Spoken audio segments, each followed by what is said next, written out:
Hey guys, it's Tommy with BetterBushcraft.com.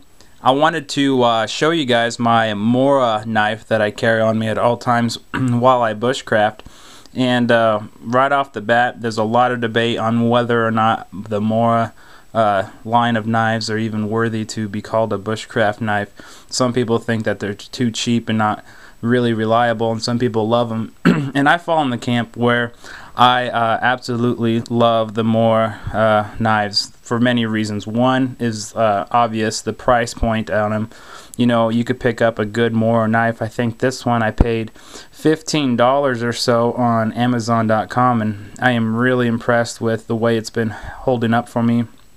And there's other designs as well that they go up to maybe 30 to 40 bucks, but this is the Mora clipper, and as you can tell, I've modified the sheath a little bit, which I'll be talking about here in a few moments. But right off the bat, if you never have used a Mora knife, or you kind of have a preconceived idea of them, I definitely suggest you pick one up. I mean, for the price, you can just buy a couple of them and test them out yourself and see where you fall along the lines. But I've been really impressed with this knife. This is a knife that I carry on me at all times. It's not my only knife that I carry though, and there's a couple of reasons for that. I also carry my Becker BK2 knife, mainly because that's more of my chopper knife and more of my rough use knife, and this is more of a carving knife, but it can do a lot of things that some other knives cannot do, so I always carry this one on me as well. But just pulling the knife out of the sheath is a hard plastic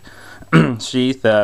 It's done really well for me. I have no complaints about it. It has a little drainage hole in the bottom so water doesn't stay in there in case it's raining or it's been wet or whatnot. So the knife itself is this has a black handle, black and green handle. It's plastic. This is not a full tang knife. It's a I think they call it a 3/4 tang knife or so. I think the tang goes to about here. But the knife is a stainless steel, and as you can tell, mine's been well used and much loved, as you can see. And what I did to this knife, since stainless steel has a tendency to rust, and mine is kind of rusting right now, even though I've put a nice patina on it. I put a patina on this knife mainly because I have never done it before, and I read an article about how to do it, so I thought this would be a good knife to test it on in case I messed up. It didn't really cost me much in damage, but the patina did really well. Let me switch my camera back real quick. The patina did really well, and for those of you who don't know what a patina is, it's basically putting a nice coat on the knife to keep it from rusting through the knife. And the way I did, the simplest way, is I just cut a potato and shoved the knife in there and let it sit overnight, and it did really well. Excuse me. So I'll shoot a video on how to patina your knives in a future video. But anyway, so I put a patina on this blade. It is a single bevel grind, or a Scandi grind, or however you want to call it. And I think the knife itself, the blade is about I think 4 inches or just underneath 4 inches, and I have rather large hands, but it fits my hand really well. So this is a great knife to carve on, because you can really choke up on the blade itself and get nice little shavings if you need to. And like I said, it's really cheap. I should say inexpensive, because it's a great knife for what you get, or for how much you pay for. So I've been really impressed with this, and so this is one of the knives that I always carry on me at all times. Okay, so let's move on to the sheath. Now the sheath itself, like I said, is just a hard plastic, and what I did was made a little kit that I put onto it. I do this to all my knives in case if I only carry my knife, I know I could still make fire and do some other things. And one of the first things that you'll notice is I wrapped paracord all around this, and it looks kind of ugly right now because I've been using it, so I didn't wrap it really nice right now. But as you can tell, there's quite a bit of paracord on here. I don't think I'm going to unwrap it, but I bet there's about, I don't know, 15 feet or so of paracord on here, and I always put that on all my tools just in case I need to build a shelter or take the strands out for some other reason.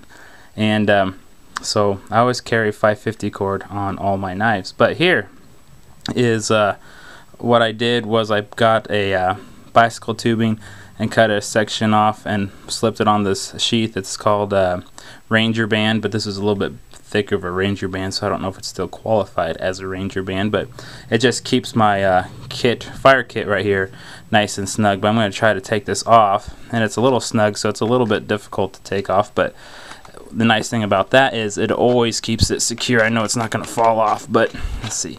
Okay, so I slid that off, and what you would do is just pull out your kit. And what this is just an Altoids tin. Obviously it's one of the smaller ones, and I like Altoid tins because they're cheap and they are really handy to put little pieces of kit into and carry it with you at all times. So inside this kit, as I open it up, I got my cotton ball and petroleum jelly.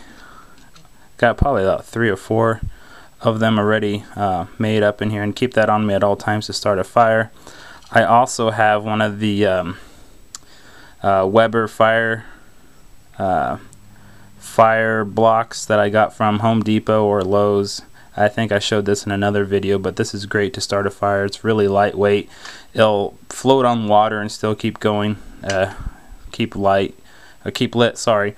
And it's something that I always keep with me in my kits.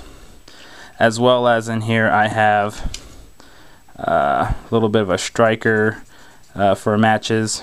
I got a few matches in here, strike anywhere matches. I don't really rely on matches all the time, but I keep them with me just in case. And also I got a mini fire steel rod that I picked up from firesteel.com. It works really well. I have tons of these hidden all over my packs and every place, so I always have a fire steel with me at all times. And like I said, this knife is great to strike a fire steel. So with this little piece of kit, I have a way to cut, a way to start a fire, and a way to build a shelter, all on this little knife and its sheath. So, you know, for probably 25 bucks you can get all this and keep it on you at all times, and it's really great. So this is just a quick video. If you have any other suggestions or comments of things I can maybe modify and put on this kit, or other ideas that you've had and you put on your fire sheath, or sorry, on your knife sheath, I'd really like to hear about it. So just to give you some ideas, that's why I shot this video. So until next time, you guys, you take care, be safe out there, and have fun.